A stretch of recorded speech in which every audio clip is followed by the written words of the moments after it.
الحمد لله رب العالمين والعاقبة للمتقين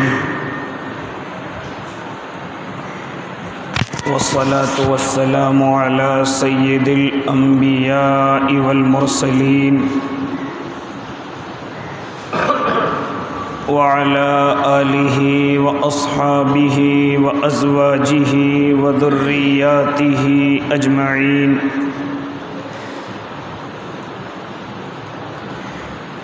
أما بعد فأعوذ بالله من الشيطان الرجيم. بسم الله الرحمن الرحيم.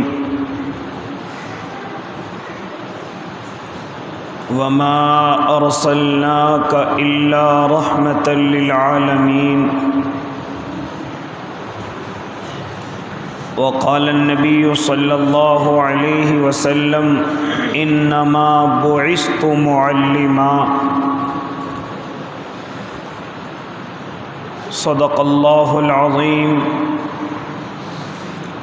وصدق رسوله النبي الكريم ونحن على ذلك من الشاهدين والشاكرين والحمد لله رب العالمين.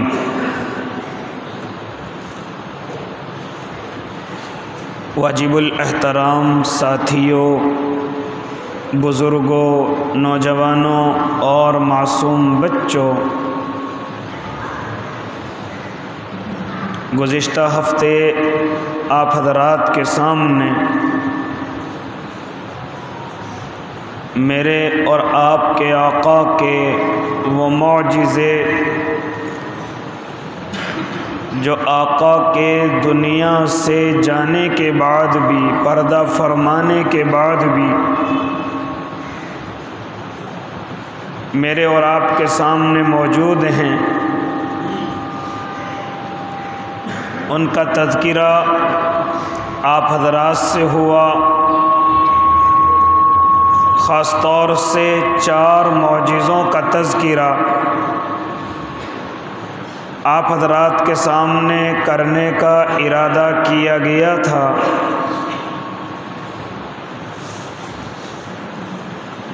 ان میں سے ایک اللہ کا قرآن کریم ہے جس کو میرے اور آپ کے آقا پر اتارا گیا.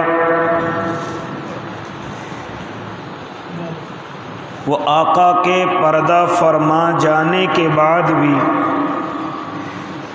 ہمارے سامنے بالکل ہو بہو اسی طرح موجود ہے. کوئی کمی اس کے اندر نہ آئی ہے، نہ آ سکتی ہے، نہ کسی کے اندر طاقت ہے کہ اس کے اندر کمی لے کر کے آ جائے. اسی طریقے سے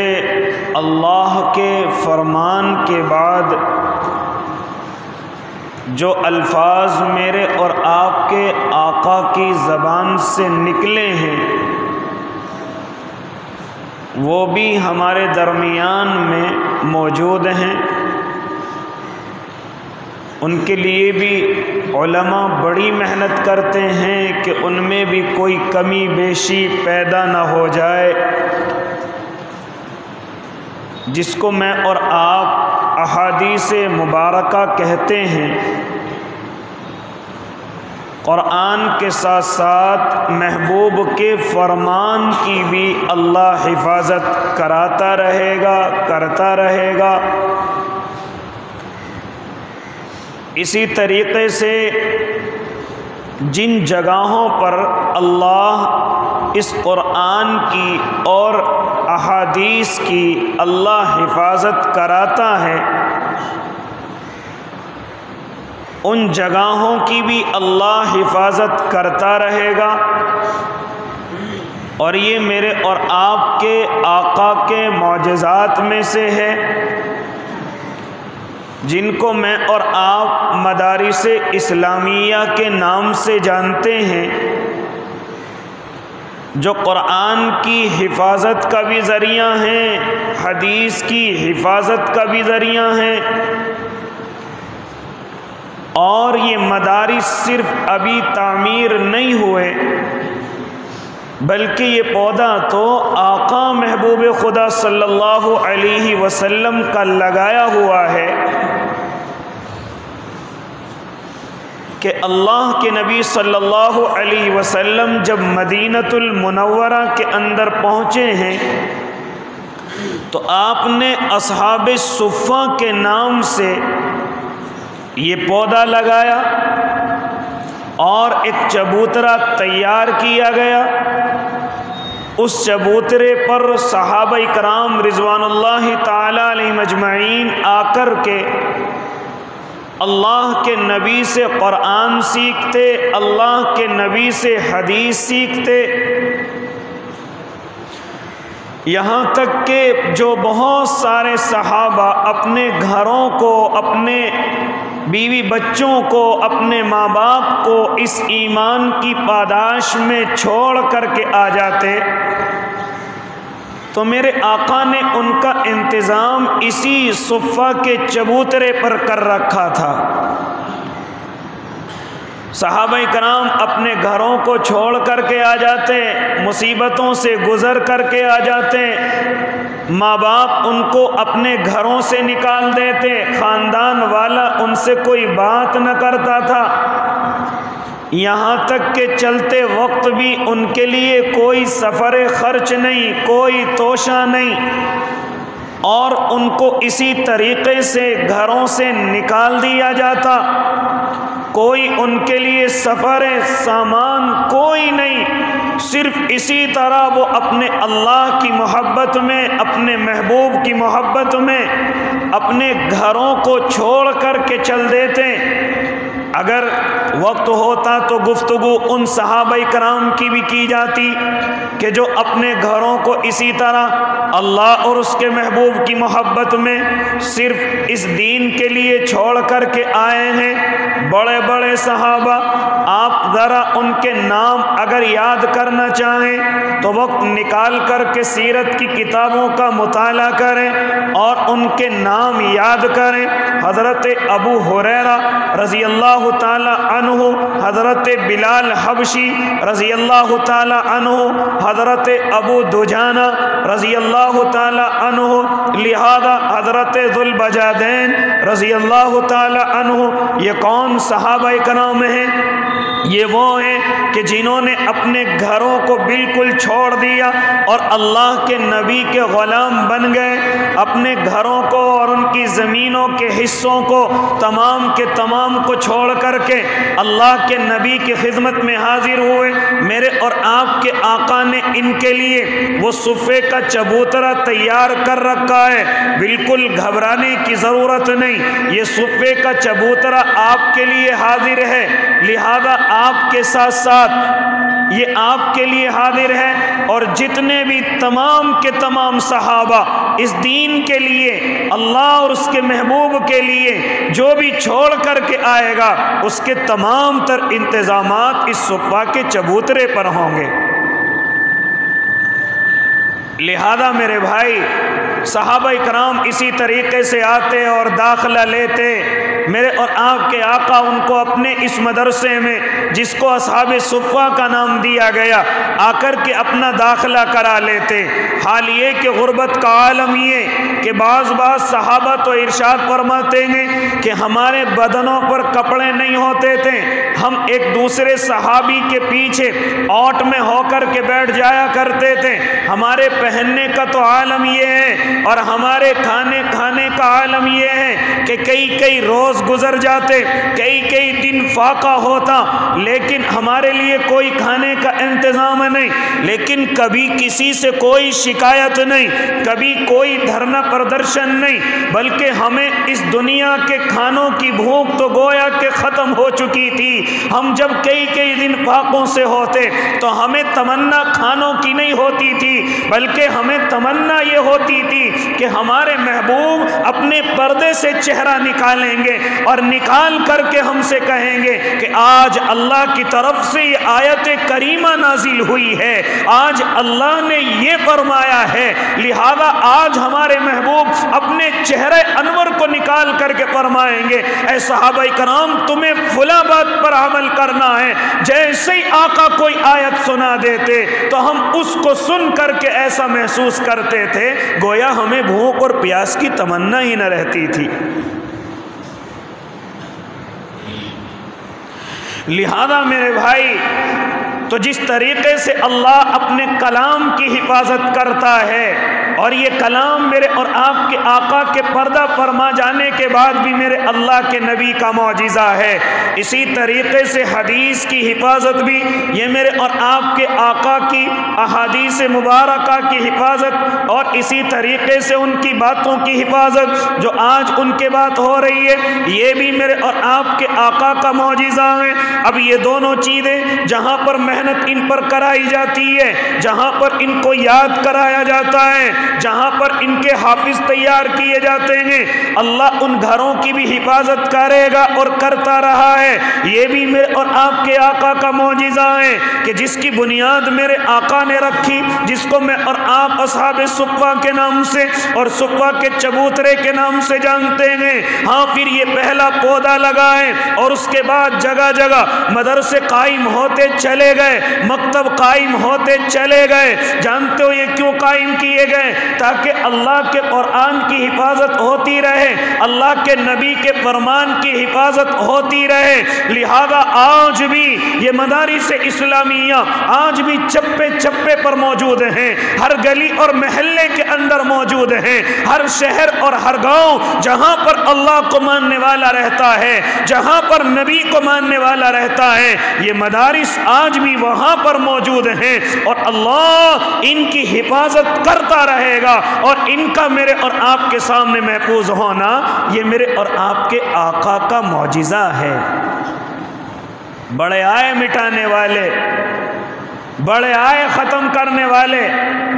بڑے آئے یہ اعلان کرنے والے کہ اب ان مدرسوں کا کوئی وجود نہ رہے گا، ان مدرسوں کو ختم کیا جائے گا، ان کو مسمار کیا جائے گا۔ لہذا اللہ کے نبی کے زمانے میں یہ کوشش ہوئی لیکن مکمل نہ ہو سکی، صحابہ کرام کے زمانے میں کوشش ہوئی لیکن مکمل اور کامیابی کو نہ پہنچ سکی، یہاں تک کہ پھر رشیا کی حکومت، یہاں پر اہل دانش لوگ موجود ہیں، میں ان سے گفتگو کرنے چلا کہ رشیا کے اندر جب کمیونزم آیا تو انہوں نے سب سے پہلے یہی تحریک چلائی، انہوں نے سب سے پہلے اسی سازش کو آگے بڑھانے کی کوشش کی کہ سب سے پہلے اگر ہمیں کامیاب ہونا ہے تو ان مدارس اسلامیہ کو ختم کیا جائے، ان مدارس کی در و دیواروں کو ختم کیا جائے۔ لہذا وہ نہیں جانتا تھا کہ مدارس ان دیواروں کا نام نہیں ہے، مدارس ان عمارتوں کا نام نہیں ہے، مدارس زمینوں کا نام نہیں ہے، بلکہ جہاں پڑھانے والا بیٹھ جائے،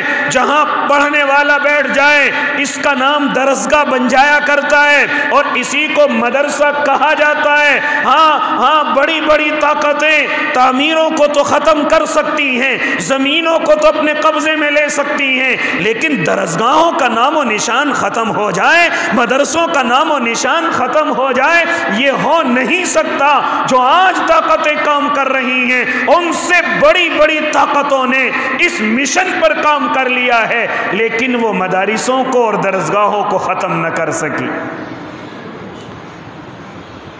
حضرت پیر صاحب دامت برکاتہم العالیہ فرماتے ہیں کہ میرا رشیا کے اندر جانا ہوا، میں نے دیکھا کہ وہاں پر بڑے بڑے مدارس بند ہیں لیکن میری نظر ایک مکان پر پڑتی ہے، کچھ لوگ مجھے پکڑ کر کے اس مکان کے اندر لے جاتے ہیں اور لے جا کر کے کہتے ہیں حضرت جانتے ہو یہ کیا ہے؟ میں نے کہا کیا ہے؟ کہا کہ یہ اس وقت کا مدرسہ ہے کہ جب رشیا کی حکومت ہمارے اوپر ظلم کر رہی تھی، جب رشیا کی حکومت نے قرآن کو اور مدرسوں کو بالکل بین کر دیا تھا، یہاں تک کہ کوئی اللہ کا نام لینے والا، کوئی قرآن کا پڑھنے پڑھانے والا ہمارے اس ملک کے اندر موجود نہ تھا، لہذا ہاں تمام کے بارے میں اگر معلوم ہو جاتا کہ کچھ لوگ ہیں جو قرآن کو پڑھتے اور پڑھاتے ہیں، سیدھا سولی پر ان کو چڑھا دیا جاتا، سیدھا پھانسی کے پھندوں پر ان کو لٹکا دیا جاتا۔ لہذا میرے بھائی حضرت فرماتے ہیں کہ میں اس مکان کے اندر گیا، میں نے دیکھا کہ کچھ کمرے بنے ہوئے ہیں، پھر میں نے اندر جا کر کے دیکھا ایک بڑا ہال بنا ہوا ہے۔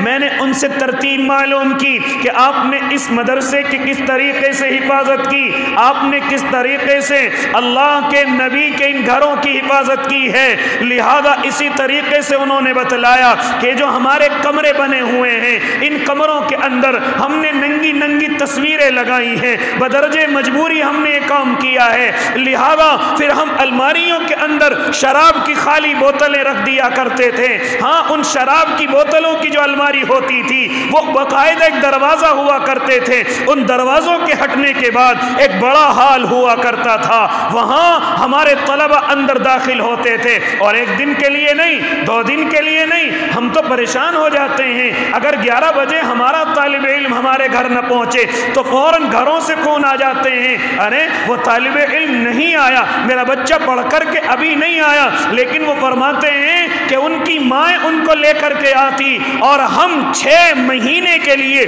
اس ہال کے اندر داخل کرتے تھے کہ بچہ اب داخل ہوگا، اب یہاں سے صرف اور صرف 6 مہینے کے بعد واپس آئے گا۔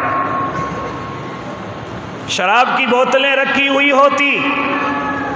کوئی پولیس کا نمائندہ، کوئی گورنمنٹ کا نمائندہ وہاں آتا، وہ ننگی تصویروں کو دیکھتا، وہ شراب کی بوتلوں کو دیکھتا تو واپس ہو جاتا۔ یہ تو شراب خانہ ہے، یہ تو میخانہ ہے، یہاں تو ڈانس کا بار ہے، یہاں تو بار ہے۔ لہذا اس طریقے سے وہ اندر داخل ہوتا اور یہ سمجھ کر کے کہ یہ تو میخانہ ہے، لیکن اس کو کیا معلوم کہ ان شراب کی بوتلوں کے پیچھے ایک جامعہ قائم کیے ہوئے ہیں، ایک مدرسہ قائم کیے ہوئے ہیں، اور وہاں پر اللہ کے قرآن کی تعلیم جاری ہے، وہاں پر اللہ کے نبی کے حدیث کی تعلیم جاری ہے۔ لہذا جتنے طلبہ اس کے اندر داخل ہوتے، 1 یا 2 دن میں نہیں بلکہ 6 مہینے کے اندر ان کو 1 یا 1-2 دن کی چھٹی ملا کرتی ہے، جاؤ پھر واپس لوٹ کر کے آ جاؤ۔ لہذا ماں کو اندر جانے کی اجازت نہیں، والد کو اندر جانے کی اجازت نہیں۔ ہاں یہ بچہ بالکل ان پڑھ گھر کے اندر داخل ہوتا اور 6 مہینے کے اندر کم از کم اللہ کے قرآن کو ناظرہ پڑھ کر کے واپس ہوتا۔ میرے اللہ نے اس طریقے سے ان مدرسوں کی حفاظت کی ہے۔ ہر زمانے کے اندر اللہ نے ایسے دانشور لوگ عطا کیے ہیں جو ان مدرسوں کی حفاظت میں اپنے جان اور اپنے مال سے پیش آتے ہیں۔ لہذا میرے بھائی پھر اللہ رب العزت نے ان مدرسوں کی اس وقت میں بھی حفاظت کی ہے۔ پھر میرے اور آپ کے ملک پر ایک دور ایسا آیا کہ جنہوں نے مدرسوں کو اپنا دشمن سمجھا، جب فرنگی اس زمین پر آیا تو اس نے سب سے پہلے مدرسوں کو توڑنے کی کوشش کی، یہاں تک کہ بتانے والا بتلاتا ہے کہ تقریباً دہلی کے اندر 1 نہیں یا 2 نہیں، ایک ہی وقت میں 1000 مدرسوں کو زمین سے ملایا گیا، لیکن میرا اللہ حفاظت کرتا گیا۔ جب چاروں طرف ان مدرسوں کو بلڈوزر سے توڑا گیا تو اس وقت میں 1866 میں حضرت مولانا قاسم نانوتوی، اللہ ان کی قبر پر کروڑوں رحمت نازل کر دے، 1866 میں دیوبند جو بالکل ایک گمنام جگہ ہے، کوئی اس گاؤں کو نہیں جانتا، کوئی اس بستی کو نہیں جانتا، بالکل سادگی اور اخلاص کے ساتھ اس مدرسے کی شروعات ہوتی ہے۔ صرف ایک انار کے درخت کے نیچے سے، پڑھانے والا ملا محمود ہے، پڑھنے والے مولانا محمود الحسن دیوبندی ہیں، لہذا یہ مدرسہ قائم ہوا۔ اللہ کو یہ سادگی اتنی پسند آئی کہ پوری دنیا میں آج دارالعلوم کا فیض موجود ہے۔ لہذا میرے بھائی میرا اللہ ان مدرسوں کی جس طریقے سے اللہ قرآن کی حفاظت کر رہا ہے، نبی کے فرمان کی حفاظت کر رہا ہے، جہاں پر یہ قرآن اور حدیث سکھائے جاتے ہیں اللہ ان گھروں کی بھی حفاظت کرتا رہے گا۔ آپ بالکل بے فکر ہو جائیں، آپ بالکل مطمئن ہو جائیں، یہ مدرسے ختم نہیں ہو سکتے۔ ہاں ایک وجہ سے ختم ہو سکتے ہیں، جب میرے اور آپ کے دلوں میں ان کی ناقدری پیدا ہو جائے گی، جب میرے اور آپ کے دلوں سے ان کی قدر طلبدانی نکل جائے گی، جب میرے اور آپ کے دلوں سے ان کی محبت نکل جائے گی، جب ہم اپنی اولادوں کو ان مدرسوں میں بھیجنا عیب سمجھنے لگیں گے، اپنے مدرسوں میں بھیجنا اب اپنے بچوں کو ذلت سمجھنے لگیں گے، اس وقت یاد رکھنا میرا اللہ ان مدرسوں کو ختم کر دے گا، ان مدرسوں کو اس زمین سے مٹا دے گا۔ ہاں میرے اللہ کو پھر ضرورت نہیں ہے، لیکن جب تک ایمان والا چاہتا رہے گا اور ان مدرسوں سے محبت کرتا رہے گا، اللہ کی قسم یہ دنیا کی طاقت ان مدرسوں کو مٹا ہی نہیں سکتی۔ پہلے بڑی کوششیں ہو چکی ہیں، پہلے بڑی طاقتوں نے ان پر محنت کر کے دیکھ لی ہے، لیکن ہو ہی نہیں سکتا۔ لہذا میرے بھائی اس دارالعلوم دیوبند کی بنیاد بڑی سادگی کے ساتھ رکھی گئی، اور پھر جہاں 8 اصول اس کے لکھے گئے، ان میں سے ایک اصول یہ طے کیا گیا کہ اس کی کوئی ایسی آمدنی نہیں ہوگی کہ جس سے ہمیں یہ معلوم ہو کہ اس آمدنی سے یہاں پر ہمارا مدرسہ چلے گا، کوئی ایک نشاندہی کے ساتھ کوئی ایک آمدنی نہیں۔ آپ اس طرح سے سمجھ لیجئے کہ اس کا کوئی مکان نہیں کہ اس کا کرایہ آئے گا، اس کی کوئی مارکیٹ نہیں کہ اس سے کرایہ آئے گا، اس کی کوئی زمینیں نہیں کہ اس سے وہاں سے کچھ چیزیں آ کر کے مدرسے کو چلایا جائے گا۔ اس مدرسے کی پہلی شرط یہی رکھی گئی کہ اس کی کوئی اپنی ذاتی آمدنی نہیں ہوگی۔ لوگوں نے معلوم کیا حضرت یہ اصول کیوں بنا رہے ہیں، حضرت یہ اصول کیوں تجویز کر رہے ہیں؟ فرمایا تھا کہ اس مدرسے کی بنیاد صرف اللہ پر نظر رکھ کر کے رکھی جا رہی ہے، لہذا اس مدرسے کی کفالت ہمیشہ اللہ کرتا رہے گا، تاکہ اس مدرسے میں آنے والے علماء، طلباء اور منتظمین کی نظریں اس ذاتی آمدنی پر نہیں بلکہ اللہ کی طاقت پر ان کی نظریں رہیں۔ اور آج اللہ نے اس اصول کو ایسا قبول فرمایا کہ کروڑوں لاکھوں روپے کا خرچ اللہ ایسے ہی پورا کرا دیتا ہے، کوئی ذاتی آمدنی نہیں، کوئی مارکیٹ، کوئی زمین اس مدرسے کی نہیں، لیکن میرے اللہ نے اس اصول کو اتنا قبول فرمایا کہ آج دنیا حیران و پریشان ہے، آج دنیا حیران و ششدر ہے کہ آخر یہ تمام کی تمام ضرورتیں کہاں سے پوری ہو رہی ہیں۔ اور خالی دارالعلوم کی بات نہیں، جتنی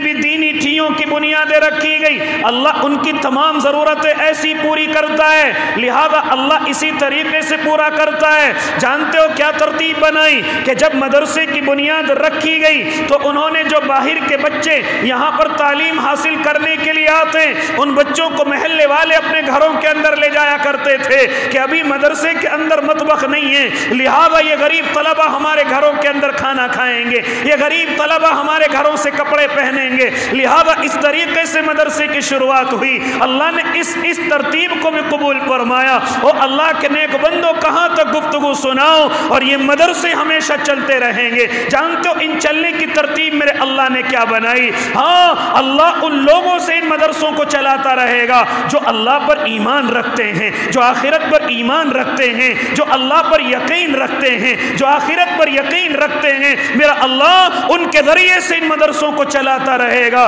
کس طریقے سے؟ آؤ اس کی ترتیب بھی سن لیجئے۔ او اللہ کے نیک بندو، ہمارے گھر کے اندر کوئی خوشی آئی، یہاں تک کہ بیٹا آیا، ہم نے خوشی کے اندر کچھ صدقہ کر دیا۔ جانتے ہو یہ صدقہ کہاں پہنچا؟ مدرسے کے اندر۔ اسی طریقے سے ہمارے گھر میں کوئی بیمار ہوا، اللہ اس کو شفا دے دے، ہم نے ایک بکرا خرید کر کے دے دیا مدرسے کے اندر۔ کھانے کا انتظام ان غریب طلبہ کا ہو گیا، لہذا ہمارے گھر میں کسی کا انتقال ہو گیا، اب اس کے ایصال ثواب کے لیے ہم کچھ نہ کچھ نکال کر کے مدرسوں کو دیتے ہیں، صرف اس وجہ سے کہ ہماری میت کی بخشش ہو جائے، ہمارے بیماروں کو شفا مل جائے، ہماری خوشی دوبالا ہو جائے۔ لہذا جو لوگ بھی اللہ پر اور آخرت پر ایمان رکھتے ہیں وہ ان مدرسوں کا خیال کرتے رہیں گے۔ کرتے ہیں کہ نہیں کرتے ہیں؟ جس کو بھی اللہ سے محبت ہے، اللہ کی ذات پر یقین ہے، جس کو بھی آخرت پر یقین ہے، قبر و حشر پر یقین ہے، وہ اپنے ان مدرسوں کا خیال کرتا رہے گا، وہ اپنے ان مدرسوں کے لیے اپنی جان اور مال اور اپنا خون پسینہ ان کو دیتا رہے گا، کیونکہ وہ اپنے اللہ کو راضی کر رہا ہے۔ تو یہ ترتیب میرے اللہ نے لوگوں کے دلوں میں بٹھائی، اپنے نیک بندوں کے دلوں کے اندر بٹھائی، اور وہ اپنے مالوں سے، خون پسینے کے مالوں سے نکالتے ہیں، اور نکال کر کے کے مدرسوں کو پہنچاتے ہیں، کبھی صدقے کے نام پر، کبھی خیرات کے نام پر، کبھی ایصال ثواب کے نام پر، کبھی بیماری کی شفا کے نام پر، کبھی نظر و منت کے نام پر، لہذا وہ اپنے مدرسوں کی اس طریقے سے مدد کرتے رہتے ہیں۔ میرے اللہ نے یہ ترتیب ایسی بنائی کہ دنیا بھی پریشان، ظالم بھی پریشان کہ آخر یہ مدرسے چل کیسے رہیں، ان کو چلانے والا میرا اللہ ہے۔ لہذا میرے بھائی کہنے کا مقصد یہ کہ جس طریقے سے اللہ کے نبی کے بعد قرآن میرے محبوب کا معجزہ، ان کی حدیث میرے محبوب کا معجزہ، اسی طریقے سے مدرسوں کا اس زمین پر باقی رہنا یہ بھی میرے اللہ کے نبی کا معجزہ ہے، اور اللہ قیامت تک ان کی حفاظت کرتا رہے گا۔ لیکن ایک بات اور دھیان رکھیں، ایک چوتھی اور چیز ہے، اللہ ان چوتھی چیز کی حفاظت کرتا رہے گا۔ وہ چوتھی چیز کون سی ہے؟ وہ کوئی اور نہیں، جو ان مدرسوں کو چلاتے ہیں، جو ان مدرسوں میں بیٹھ کر کے قال اللہ اور قال رسول کی صدائیں لگاتے ہیں، وہ کوئی اور نہیں، یہ میرے اور آپ کے علماء کرام ہیں۔ ارے ان مدرسوں کی زینت یہ علماء ہی تو ہیں، یہ مدرسوں کی زینت یہ حفاظ اور قراء ہی تو ہیں۔ اگر یہ پڑھنے پڑھانے والے موجود نہ ہوں تو آپ یاد رکھیں مدرسہ نہیں ہوگا۔ اسی لیے ہر زمانے کے اندر نبی کے علم کی وراثت کو اٹھانے والے، نبی کے علم کی وراثت کو اپنے سینوں کے اندر محفوظ رکھنے والے ان مدرسوں کے اندر جب تک موجود رہیں گے، جب تک یہ مدرسے چلتے رہیں گے، جب تک یہ مدرسے چلتے رہیں گے، اللہ کے قرآن کی حفاظت ہوتی رہے گی، اللہ کے نبی کی حدیث کی حفاظت ہوتی رہے گی۔ اسی لیے چوتھی چیز جو میرے نبی کا معجزہ ہے وہ کوئی اور نہیں، یہ علماء کرام ہیں۔ جس طرح اللہ قرآن کی حفاظت کر رہا ہے، حدیث کی حفاظت کر رہا ہے، مدرسوں کی حفاظت کر رہا ہے، میرے نبی کے بعد یہ علماء کرام کا ہونا یہ بھی میرے نبی کا معجزہ ہے۔ اور اللہ رب العزت ان علماء کرام کی انشاءاللہ جب تک میں اور آپ قدردانی اپنے دل کے اندر رکھیں گے اللہ ان کی حفاظت کرتا رہے گا۔ جب تک میرے اور آپ کے دلوں میں قدردانی رہے گی اللہ ہماری نسلوں کے اندر بھی یہ حافظ قرآن دیتا رہے گا، عالم دین دیتا رہے گا۔ جب تک میں اور آپ ان علماء سے محبت کرتے رہیں گے میرا اللہ مجھے اور آپ کو بھی حافظ قرآن دے گا، عالم دین اللہ مجھے اور آپ کو دیتا رہے گا۔ اور کیوں نہ دے، ارے ان علماء کا میرے اور آپ کے اوپر احسان ہے، ان علماء کا میرے اور آپ کے اوپر، پوری بستیوں کے اوپر جہاں علماء موجود ہیں ان بستیوں کے اوپر احسان ہے۔ یہ گفتگو میں اپنی طرف سے نہیں بلکہ میں اس وقت میں اللہ کے نبی کا فرمان یاد دلا دوں۔ اللہ کے نبی فرماتے تھے، میرے اور آپ کے آقا ارشاد فرماتے تھے کہ اللہ بستیوں سے 4 وجوہات کی بنا پر عذاب کو ہٹاتا ہے۔ 4 وجوہات کی بنا پر اللہ بستیوں سے مصیبتوں کو دور کرتا ہے،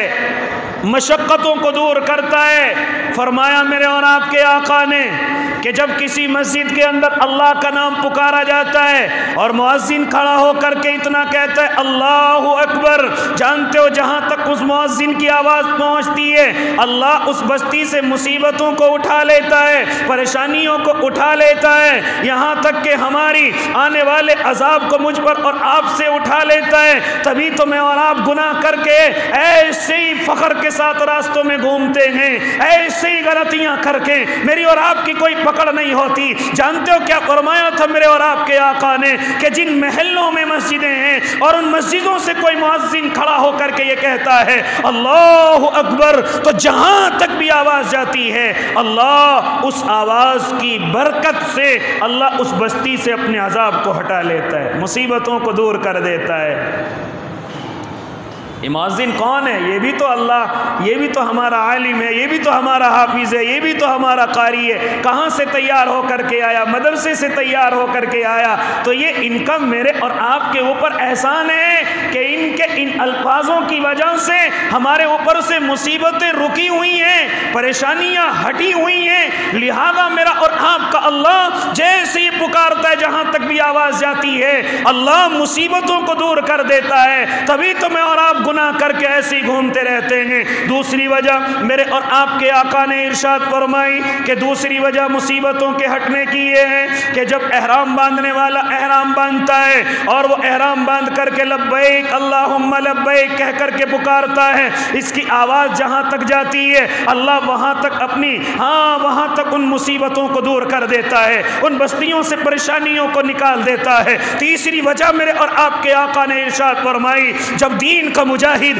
اللہ کے راستے میں نکلتا ہے اور نکل کر کے نعرہ تکبیر دشمن کے سامنے لگاتا ہے، جہاں تک اس کے تکبیر کی اور اللہ اکبر کی آواز جاتی ہے، اللہ وہاں تک مصیبتوں کو دور کر دیتا ہے، پریشانیوں کو دور کر دیتا ہے۔ اور چوتھی وجہ میرے اور آپ کے آقا نے ارشاد فرمائی کہ جب کہیں عالم دین، جب کہیں حافظ قرآن، جب کہیں قرآن کا پڑھنے والا اللہ کے قرآن کو کھول کر کے اتنا کہہ دے الحمدللہ، تو اس الحمدللہ کی برکت سے اللہ پورے محلے کی پریشانیاں مصیبتیں دور کر دیتا ہے۔ جانتے ہو جب ہم راتوں کے اندھیروں میں گناہ کرتے ہیں، دنوں کی تنہائیوں میں گناہ کرتے ہیں، اللہ کا عذاب اجازت چاہتا ہے کہ اللہ کیوں اجازت نہیں ہے کہ میں اس کے چہرے کو مسک کر دوں، کیوں اجازت نہیں ہے کہ میں اس کو جا کر کے اس کی پکڑ کر لوں؟ تو اس وقت میں جانتے ہو اگر وہ عذاب آنے کی بھی کوشش کرتا ہے تو راتوں کے اندھیروں میں یہ معصوم طلبہ مدرسوں کے اندر جو قرآن پڑھتے رہتے ہیں، اللہ کے نبی کی حدیث کو پڑھتے رہتے ہیں، ان معصوم طلبہ کی برکت سے وہ عذاب واپس چلا جاتا ہے،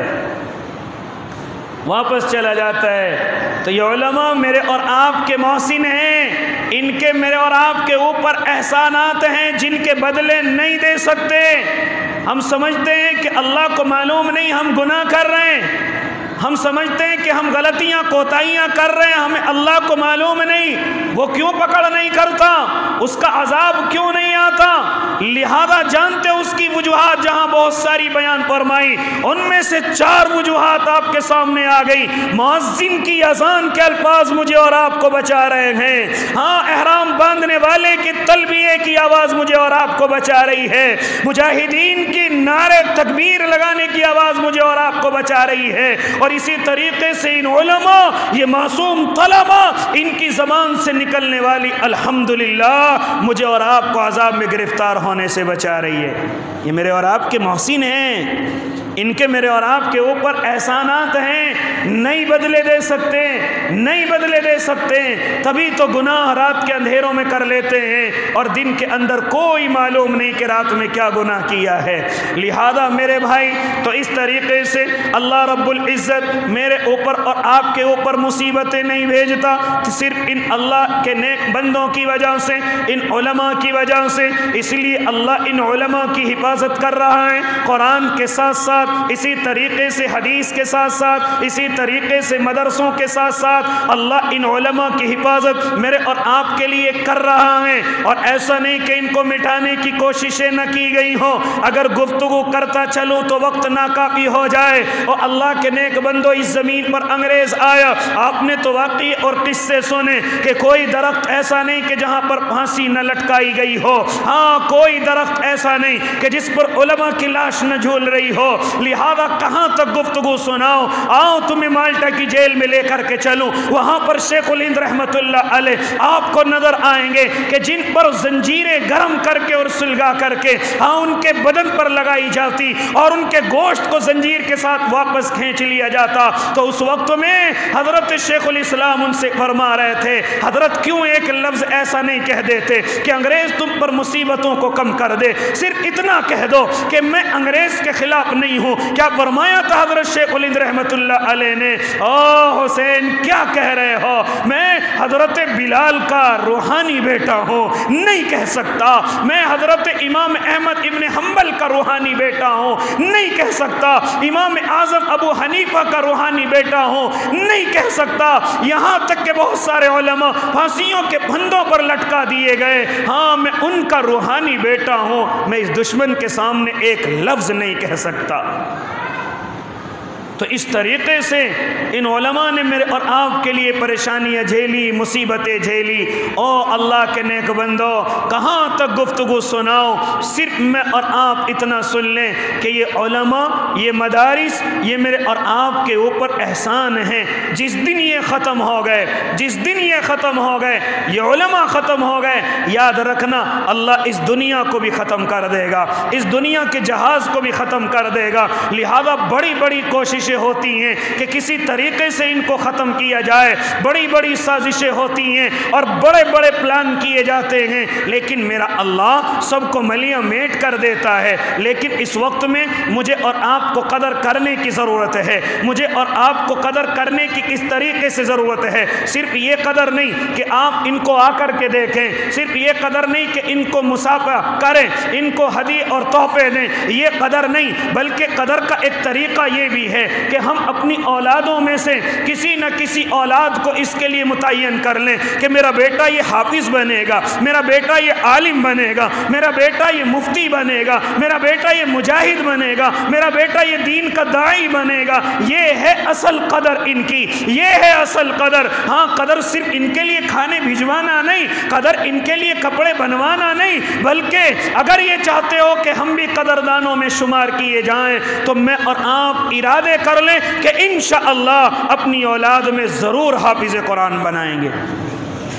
کیا ہی اچھا ہو کہ سارے کے سارے میری اور آپ کے طلبہ سب کے سب حافظ قرآن ہوں، عالم دین ہوں، ایک نہیں تو دوسرا میرا ہاتھ پکڑ کر کے جنت لے جائے گا، دوسرا نہیں تو تیسرا میرا ہاتھ پکڑ کر کے جنت لے جائے گا۔ لہذا میرے بھائی، یہ گفتگو میں آپ سے کرتا چلوں، میں اور آپ ایک غلطی یہاں کرتے ہیں کہ ہم صرف اپنے بچوں کو حافظ قرآن بناتے ہیں اور پھر وہ حافظ قرآن بنا کر کے میں اور آپ ان کو کسی کام اور ہلے پر لگا لیتے ہیں، جس کی وجہ سے کچھ دنوں کے اندر وہ اپنے قرآن کو برابر کر لیتا ہے، وہ اپنے قرآن کو اپنے سینے سے نکال دیتا ہے۔ ایسے حافظ ہونے کا کیا فائدہ؟ ایسے حافظ ہونے کا کوئی فائدہ نہیں۔ ہاں، جس نے اس دنیا میں قرآن کو حفظ کیا، قرآن کو یاد رکھا اور پھر اس دنیا کے اندر ہی بھول گیا، جانتے ہو کیا فرمایا میرے اور آپ کے اللہ نے؟ کل قیامت کے میدان میں اندھا بنا کر کے اٹھایا جائے گا، کل قیامت کے میدان میں اس کو بینائی نہ ملے گی، اس کو روشنی نہ ملے گی۔ جانتے ہو وجہ کیا ہوگی؟ ارے اتنی بڑی دولت تجھے اللہ نے دی تھی، اتنی بڑی نعمت تجھے اللہ نے دی تھی، لیکن تو اس نعمت کی حفاظت نہ کر سکا، اس قرآن کی حفاظت نہ کر سکا۔ لہذا میرے بھائی، جب اللہ رب العزت یہ دولت عطا کر دے تو تمام کے تمام حضرات یہ کوشش کریں کہ یہ دولت مرتے دم تک میری اولاد کے ساتھ جائے، یہ دولت مرتے دم تک میرے ساتھ جائے، یہ مرتے دم تک میری اولاد کے ساتھ رہے، تاکہ کل قیامت کے میدان میں یہ اپنی بھی بخشش کرائے اور میری بھی بخشش کرائے۔ ہم حافظ تو بنا لیتے ہیں، ہم قرآن تو پڑھنے پڑھانے والے ہو جاتے ہیں، لیکن یہاں آ کر کے میں اور آپ دنیا کے لالچ میں پڑ جاتے ہیں۔ او اللہ کے نیک بندو، یہ حافظ بن گیا اس کو قاری بناؤ، یہ قاری بن گیا اس کو عالم بناؤ، تاکہ اب تو حافظ بنا یہ آپ کی بخشش کرائے گا، لیکن اگر عالم بن گیا تو جتنے لوگ اس سے محبت کریں گے یہ سب کی بخشش کرائے گا، جتنے لوگ اس سے الفت رکھیں گے یہ سب کی بخشش کرائے گا، جتنے لوگ اس سے تعلق رکھیں گے یہ سب کی بخشش کرائے گا۔ اس لیے میرے بھائی، اس دنیا کی رعنائیوں میں نہ کھو جاؤ۔ لہذا میں اپنی گفتگو پھر واپس کر رہا ہوں۔ اللہ کے نبی کے بعد اللہ کے نبی کے 4 معجزے ہمیشہ اس زمین پر رہیں گے۔ یہ قرآن اس دنیا کے اندر طاقت نہیں کہ اس کو مٹا سکے، اسی طریقے سے یہ حدیث مبارکہ اس دنیا کے اندر طاقت نہیں کہ ان کو ختم کر سکے، اسی طریقے سے جہاں یہ قرآن اور حدیث پڑھائے جاتے ہیں، یہ مدارس اسلامیہ اس دنیا کے اندر طاقت نہیں کہ ان کو ختم کر سکے، اسی طریقے سے جو ان مدرسوں کو چلانے والے ہیں، ہاں ان مدرسوں کو روزانہ سیراب کرنے والے علماء اس دنیا کے اندر طاقت نہیں کہ ان کو ختم کر سکے۔ لیکن ہاں، جس دن میں اور آپ ناقدری پر اتر آئے، جس دن میرے اور آپ کے دلوں میں ان علماء کی طرف سے بدگمانی ہو گئی، پھر اللہ ان نعمتوں کو چھین لے گا، ایک ایک عالم کو اپنے پاس بلا لے گا، ایک ایک عالم اس دنیا سے جاتا رہے گا، پھر ایک دن وہ آئے گا کوئی پڑھانے والا نہیں، کوئی پڑھنے والا نہیں، پھر یہ مدارس بھی ختم، پھر اللہ اپنے قرآن کو بھی اٹھا لے گا، پھر اللہ ان حدیث مبارکہ کو بھی اٹھا لے گا۔ ہاں، جس دن ناقدری کریں گے اس دن میرا اور آپ کا اللہ مجھ سے اور آپ سے یہ دولتیں چھین لے گا۔ اس لیے میرے بھائی، میرے اور آپ کے آقا نے دعا کی تھی مسجد نبوی میں، مسجد نبوی کے پاس ایک اور مسجد ہے جس کو مسجد اجابہ کہتے ہیں، مدینہ منورہ کے اندر ہے، اس کے اندر میرے اور آپ کے آقا نے دعائیں مانگی تھی۔ پہلی دعا یہ تھی، اے الہ العالمین، جس طرح تو نے پچھلی قوموں پر عذاب بھیجا، اور عذاب اس طریقے کا بھیجا کہ ان کی صورتوں کو تو نے مسخ کر دیا تھا، بندر بنا دیا تھا، خنزیر بنا دیا تھا۔ میرے مولا تجھ سے دعا یہ ہے کہ تو میری امت کو یہ والا عذاب نہ بھیجنا۔ کیا نہ بھیجنا؟ یہ والا عذاب نہ بھیجنا۔ میری امت کے چہروں کو مسخ نہ کرنا، میری امت کے چہروں کو نہ بدلنا، ان کو بندر یا کوئی اور جانور نہ بنانا۔ میرے اللہ نے اس دعا کو قبول فرمایا، تبھی تو ان عذابات سے میں اور آپ بچے رہتے ہیں۔ دوسری دعا ارشاد فرمائی تھی میرے اور آپ کے آقا نے، یا الہ العالمین میری امت پر کوئی ایسا ظالم مسلط نہ کرنا جو پوری امت کو ختم کر دے، جو ساری امت کو ختم کر دے۔ یہ دعا بھی میرے اللہ نے قبول فرمائی۔ اس لیے آپ بے فکر ہو جائیے کہ کوئی طاقت آپ کو آ کر کے مٹائے گی، کوئی طاقت آپ کے وجود کو ختم کر سکتی ہے۔ یہ دعا تو میرے اللہ نے قبول کر رکھی ہے، لیکن ہاں مجھے اور آپ کو ضرورت ہے کہ ہم اللہ کے قرآن کی حفاظت میں حصہ لیں، ہم اللہ کے نبی کی حدیث کی حفاظت میں حصہ لیں، ہم ان مدرسوں کی حفاظت میں حصہ لیں، ہم ان علماء کی حفاظت میں حصہ لیں، اور ان کی حفاظت کا حصہ یہی ہے کہ ہم خود بھی قرآن کو پڑھیں، اپنی اولادوں کو بھی پڑھائیں، اپنی نسلوں کو بھی پڑھائیں، تاکہ اس قرآن کی، حدیث کی، مدرسوں کی اور علماء کی حفاظت ہوتی رہے۔ اللہ مجھے بھی اور آپ کو بھی عمل کی توفیق دے دے۔ آمین۔ وآخر دعواہم ان الحمد